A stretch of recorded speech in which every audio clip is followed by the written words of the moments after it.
I love the program that I'm in now. Graduate school is fantastic in the sense that it's much more specialized than your undergraduate work. So I feel like my psychology degree was very general and I kind of got to see which parts of it I liked and I didn't like. And then with my graduate program, it's really specific.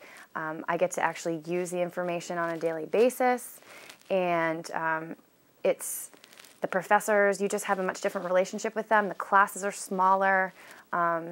It's just a whole different level. I wish that I had done this sooner. I always wanted to be a guidance counselor. I knew that's exactly what I wanted to do, but because my brother was an educator and because my mother worked for the school department, I strayed away from that because I kind of felt like I was following them. And I wish that I had just listened to my heart, which was to go pursue guidance counseling now, because now I'm going on 30 and I really could have been doing this back when I was 22. So I just feel like there was a lot of time wasted, at least away from this profession.